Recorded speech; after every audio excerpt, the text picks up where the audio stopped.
23 जुलाई को वित्त मंत्री सीतारमण जी का बजट भी आ गया, केंद्रीय बजट आया और इस बजट में आवास के लिए जो धनराशि आवंटित की गई वो 54,500 करोड़ रुपए आवंटित की गई। इस धनराशि से पूरे देश में सभी राज्यों में करीब 45 लाख से अधिक थोड़े आवास बनेंगे।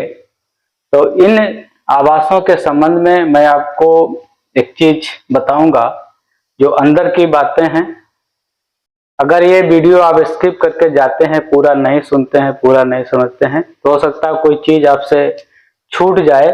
और साथ ही साथ मैं उन लोगों से निवेदन करूंगा कि अगर चैनल हमारा सब्सक्राइब नहीं किया तो चैनल को सब्सक्राइब कर लीजिएगा। कि अगर कोई मान लीजिए 4,000 लोग 5,000 लोग आपके वीडियो देखते हैं तो कम से कम 25% लोग सब्सक्राइब कर ही सकते हैं। लेकिन अगर सभी लोग कर लेंगे तो एक बहुत बड़ी बात होगी इस चैनल के लिए।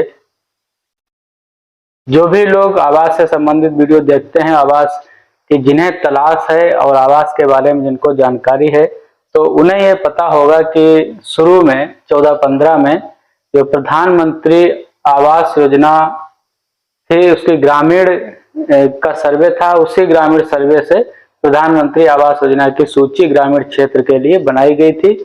मैं मार्किंग करके उस पर जो स्कोर देने के हिसाब से। फिर 2017 में जब बहुत सारी शिकायतें हुई कि उस सूची में काफी लोगों के नाम ही नहीं थे जो पात्र थे आवास के लिए, तो उन लोगों को उस सूची में अलग से नाम जोड़ दिए गए, जिसे बाद में हमने आवास प्लस के नाम से जाना।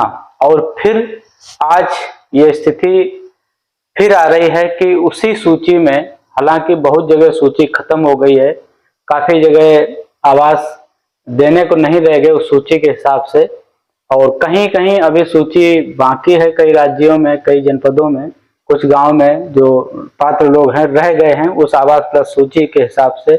लेकिन अब जहां पे आवास प्लस की सूची खत्म हो गई है, कोई लाभार्थी उसमें नहीं बचा है, तो ऐसे गांव के लिए, ऐसे जनपदों के लिए, और जहां मान लीजिए आवास प्लस सूची में 4-6 नाम रह भी गए हैं, तो उस सूची में अतिरिक्त नाम जोड़ने के लिए फिर से सरकार एक सर्वे कराने जा रही है, जो संभवतः अगस्त या सितंबर में सर्वे हो जाएगा।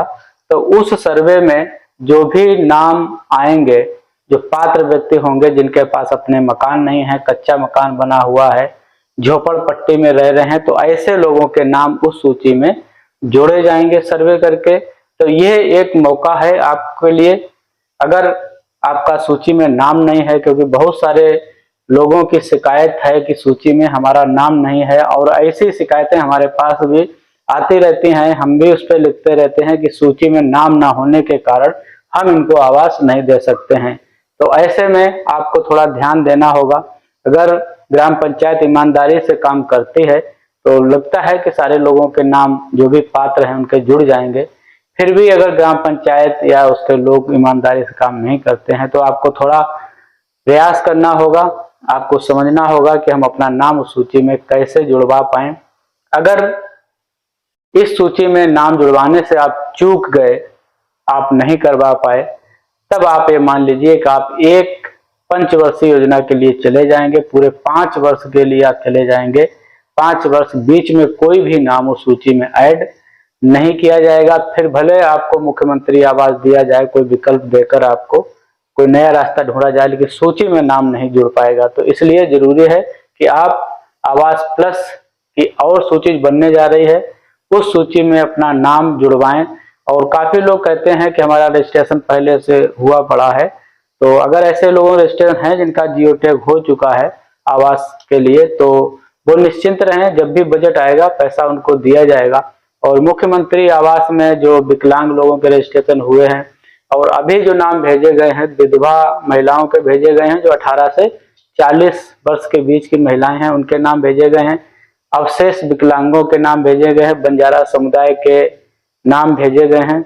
तो ऐसे लोगों को आवास दिए जाने के लिए पूरी सूची उनकी तैयार कर ली गई है, और वो सूची शासन स्तर पर भेज दी गई है। उस संख्या के लिए आवास स्वीकृत होने के लिए, अगर उतने सारे आवास स्वीकृत हो जाएंगे तो उसी के सापेक्ष बजट का भी अलॉटमेंट होगा मुख्यमंत्री आवास योजना के तहत। और उसी आधार फिर से रजिस्ट्रेशन होना ब्लॉक स्तर पे, गांव पंचायत से शुरू हो जाएंगे। तो आप थोड़ा सजग रहिएगा।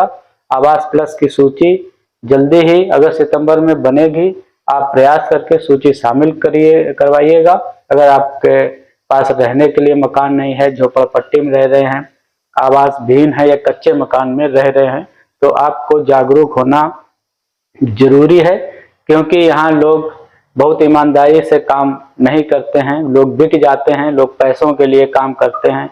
पैसों के लिए काम करने के कारण जो पात्र व्यक्ति होते हैं वो छूट जाते हैं और अपात्रों को पात्रों का लाभ दे दिया जाता है, जिससे पात्र उस योजना से वंचित हो जाते हैं। मेरा बस यही कहना था कि आप आवास प्लस की सूची में सजगता के साथ अपना नाम सम्मिलित कराएं। अगर छूट गया तो 5 साल के लिए नाम छूट जाएगा।